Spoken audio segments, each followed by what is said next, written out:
Okay, go ahead. Okay, D prefix, that puts it at 72. If you look at the capacitor date codes on the manuals, they are 7142, which means 42nd week of 1971, which corresponds with the date code on the ID pad.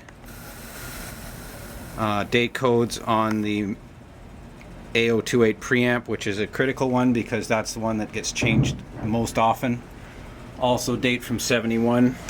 One of the ones I can see here is 7105 or 7205, which corresponds with the correct date. All red Mylar caps. Like I said, here we have one of the matching transformers, 7134, so that's also correct. As I mentioned to your brother, one manual has been changed. I have the original manual, which I'll include if I don't install it on the organ, to keep it all original. If you want to go up top here, we can just take a look at the other squared drawbars. Tips as per post 68, 69, and up to 75 use these with stamped drawbar numbers, as opposed to the earlier ones.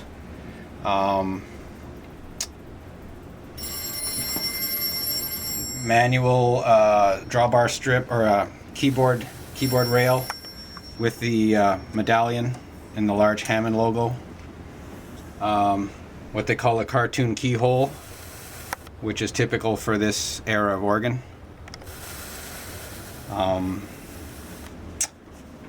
Half moon switch.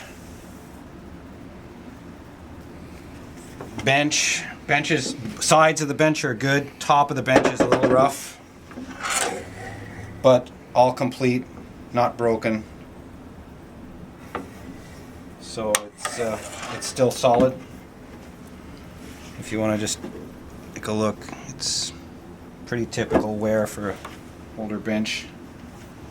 Some refinning was definitely done on it. Not badly done though. Somebody spent some time on it. I don't think the whole thing has been done. I don't think this was refinished. Some of this I think is still original. I think the top may have had most of the refinish. Organs from this era tend not to have as high a gloss finish as the early versions did. Where's the back cover? Back cover is right here. One scratch there, but by and large it's pretty reasonably good shape.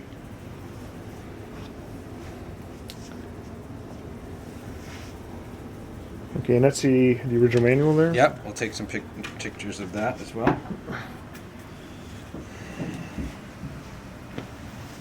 This is the original manual, which I'll reassemble. The preset keys from this manual are on that organ manual that I put on right now, because the color of the keys on the older manuals was slightly different, so I wanted to match it. So I took the ones off this and put it on there. This manual is ready to go. I have to just reassemble it, and if I don't install it, then you'll get it with the organ, and I'll just give you the other manual. The other manual was almost unused when I got it. So, and as you can see, it's complete. The gooey foam has been removed from it and it's been reassembled. I just have to put the drawbar slider control back on it and put in a couple more drawbars that I've cleaned off, and it'll be complete. The Leslie has typical, probably living room wear, one or two little things here or there. One or two scratches on top, which is typical for whatever was probably placed on top of it, although there doesn't seem to be any water damage. Dates to 1975, confirmed date. One area here which I glued down, which had been separated. Obviously it took a hit at one point, but Covers are all there, intact. I can take off those covers. You want me to just, if you want to just hold for a second, I'll take those covers off and go back to it. Sure. Hold on a second.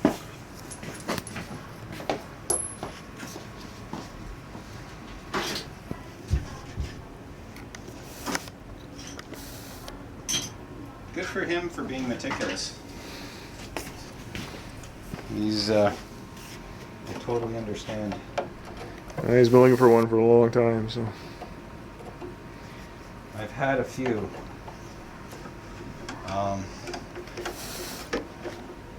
I have a couple in my own collection that are really nice that I just can't seem to find the time apart to get rid of because I know they're hard to find.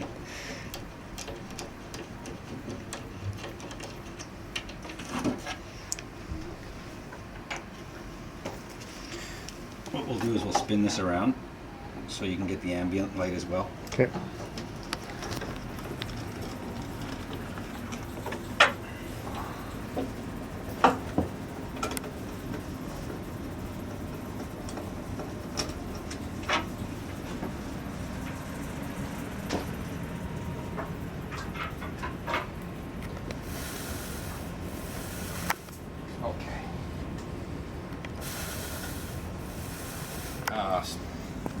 Internally, this thing's in really fine shape.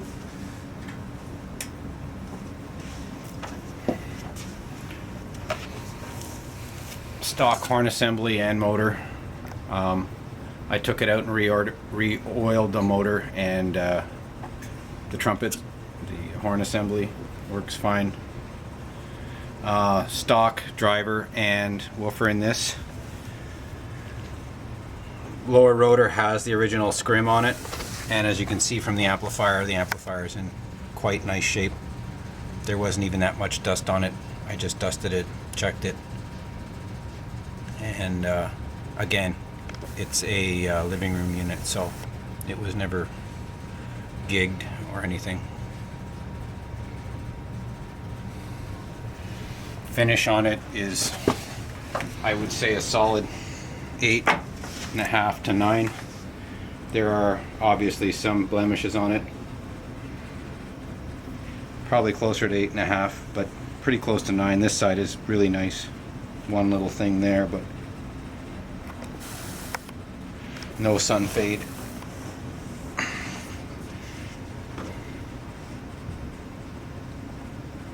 Looks good, and the pedals are in the back. Yeah. All right. Let me. You don't have to pull it out there, but if I can. There's a certain kind of pedal board that went with this. It was different than the earlier ones. It uses plastic risers as opposed to wooden risers. I'm gonna try and pull it out. Wish me luck.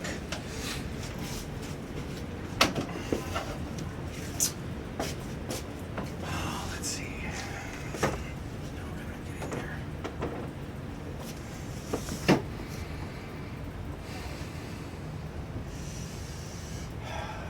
Let's see. It is probably it's one of those two. Okay, that's fine. You can leave it there. And Yeah, then, trust me, those are probably the set of the pedals are how many sets of pedals do you have there? 8, 12, 13. Do you have them? Do you have that many organs, No, or just? I don't. Okay. What happens is I've had some organs that were scrapped. I've also had some organs that were sold without the pedals. Oh, okay. So you just. They didn't want the pedals. Okay. So I just kept them. Yeah, so I've wound up Cool. wound up with a lot of pedals. Okay. All right. I think that's. Do you want me to turn it on? Yeah. Sure. If you can. If you can tolerate my lack of skill, at least we can get an idea of what it sounds like. I've got it set up. I don't know how he plays, if he's a hard player or a... Yeah, he's a hard player. Okay. So we're gonna give it a little bit of juice so you can hear what it sounds like.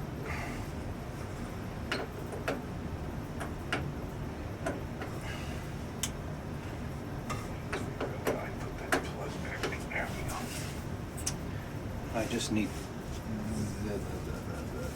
this. Now the one thing I won't include is power cables on these are bad. And the reason they're bad is because the kind of formula they used for the cable, I throw them all out because they're a fire hazard. Okay. The internals are not so bad, but the power cables are all really in bad shape.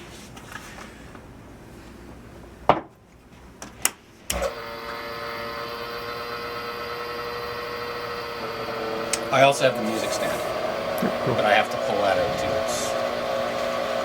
I wasn't expecting anybody to jump this fast on it, so I was.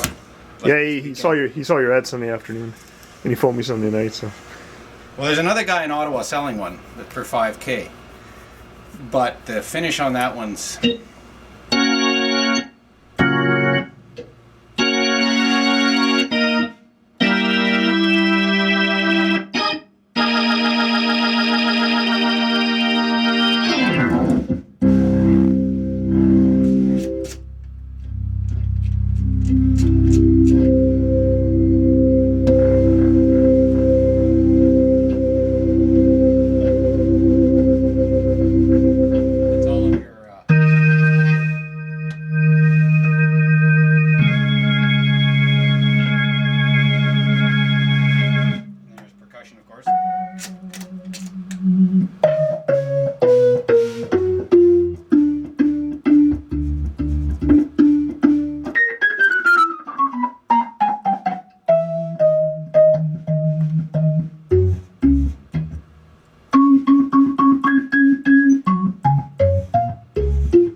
Cool. Sounds good. And this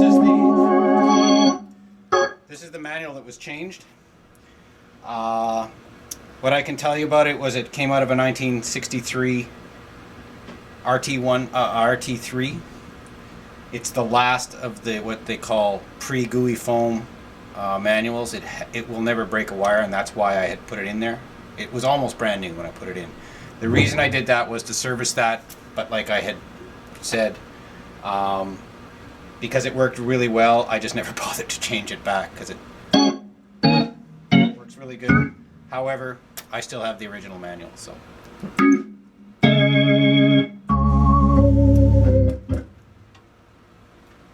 Okay. The one interesting thing I'll just mention is on this manual, you can buff the keys. On these keys, you cannot, because they changed the recipe.